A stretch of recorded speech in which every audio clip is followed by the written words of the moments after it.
और स्वच्छता, स्वदेशी और सर्वोदय, ये तीन विचार गांधी जी के भारत की स्वतंत्रता के साथ साथ भारत की स्वतंत्रता प्राप्ति के बाद उस देश को नैतिक बनाए रखने का आधार बने। और गांधी जी का पूरा विचार इसी पर टिका हुआ था कि आजादी तो लड़ झगड़ कर प्राप्त की जा सकती है, लेकिन उसके बाद क्या, जब आपको दुनिया के सामने मुंह दिखा करके खड़ा होना पड़ेगा। आप अपने उन नैतिक मूल्यों को जब संजो कर नहीं रख पाओगे, उन्हें अपने अंदर महसूस नहीं कर पाओगे, फील नहीं कर पाओगे।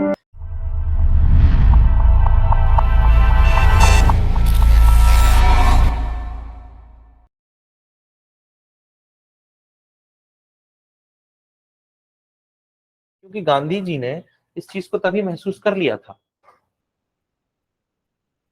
कि भारत के लोगों में स्वच्छता के प्रति किसी भी प्रकार की जागरूकता नहीं है। जागरूकता के साथ साथ वो उसके प्रति कर्तव्य परायण भी नहीं है। उसका कारण है क्योंकि वो स्वच्छता संबंधी कार्यों को अपना कर्तव्य ही नहीं मानते। अगर वो कर्तव्य माने तो कुछ हो। This is the basic problem. तो अगर 1893 में दक्षिण अफ्रीका पहुंचने के बाद गांधी जी को ट्रेन से धक्का मारकर बाहर निकाला जाता है सिर्फ इतनी सी बात पे कि वो रिजर्व्ड कोच की कैटेगरी में बैठे हुए थे, जिसकी अनुमति उस समय भारतीयों को नहीं दी गई थी। तो गांधी जी के अनुसार भी वो गलत नहीं है। गांधी जी कहते हैं कि मेरा अपमान अंग्रेजों ने नहीं किया। दरअसल गांधी जी के अपमान की पूरी जिम्मेदारी जो अफ्रीका में ट्रेन से धक्का मारने पर हुई, उसकी पूरी जिम्मेदारी भारतीय लोगों की थी, क्योंकि अंग्रेजों ने मजबूरीवश ट्रेन में ये कैटेगरीज डिस्ट्रीब्यूट करवाई थी। अंग्रेजों ने ट्रेन में ये श्रेणियां की, ये रिजर्व्ड श्रेणी होगी, ये प्रथम श्रेणी डिब्बा होगा, ये द्वितीय श्रेणी डिब्बा होगा, ये तृतीय श्रेणी डिब्बा होगा। ये categories first class second class की जो चली, वो क्यों चलाई और अंग्रेजों ने ये क्यों लाई कैटेगरी? सिर्फ इसलिए लाई, उन्होंने कोई अपने आप को बहुत ज्यादा विशेष दिखाने के लिए नहीं किया कि हम विशेष हैं। दरअसल उनकी आदत में नहीं था गंदगी करना, उनकी आदत में था स्वच्छता रखना।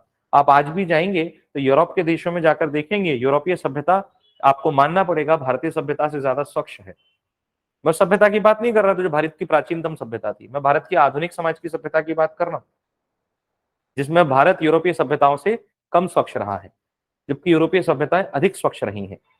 और गांधी जी का पूरा विचार इसी पर टिका हुआ था कि आजादी तो लड़ झगड़ कर प्राप्त की जा सकती है, लेकिन उसके बाद क्या, जब आपको दुनिया के सामने मुंह दिखा करके खड़ा होना पड़ेगा।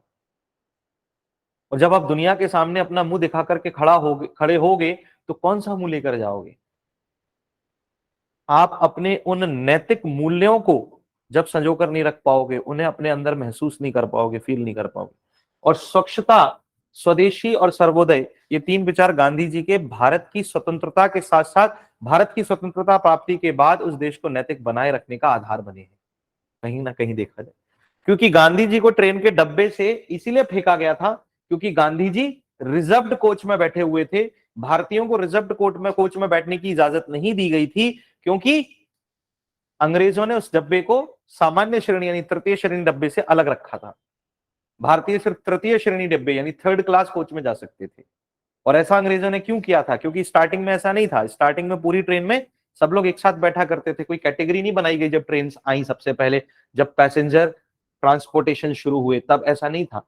यात्री परिवहन में शुरुआत में ऐसा नहीं था, बाद में कैटेगरी बनाई गई, क्योंकि हमारी आदत थी बिमल थूकने की, क्योंकि हमारी आदत थी पंखे पे जूते रखने की, क्योंकि हमारी आदत थी कहीं भी कुछ भी रख देने की। भारत में आज भी एक आदमी कम से कम 10 बैग लेके यात्रा करता है, क्योंकि हमारी आदत है ट्रेन में मूंगफली खाने की, क्योंकि हमारी आदत है ट्रेन में मूंगफली खाते खाते वही मूंगफली के छिलके और मूंगफली जिस रोल में बांध के हमें दी गई थी या पैकेट में बांध के दी गई थी, वो पैकेट भी वहीं फेंक देने की। हम राजश्री बिमल खा के थूकते तो हैं ही है, हम राजश्री और बिमल खाने के बाद उसके रैपर को भी वहीं फेंक देते हैं। तो कुल मिलाकर के आपके उस सवाल का जवाब यह है कि दक्षिण अफ्रीका में सेंट पीटर्सबर्ग पर गांधी जी को ट्रेन से धक्का देकर बाहर फेंका गया, क्योंकि वो रिजर्व्ड कोच में बैठे हुए थे। गांधी जी के इस अपमान का जिम्मेदार कोई यूरोपीय या कोई अंग्रेज नहीं था। गांधी जी के उस अपमान के जिम्मेदार हम भारतीय थे, और आज भी उतने ही है। क्योंकि 1893 से लेकर आज 2023 तक इतना समय बिता दिया, लेकिन हम सुधरने का नाम नहीं ले रहे।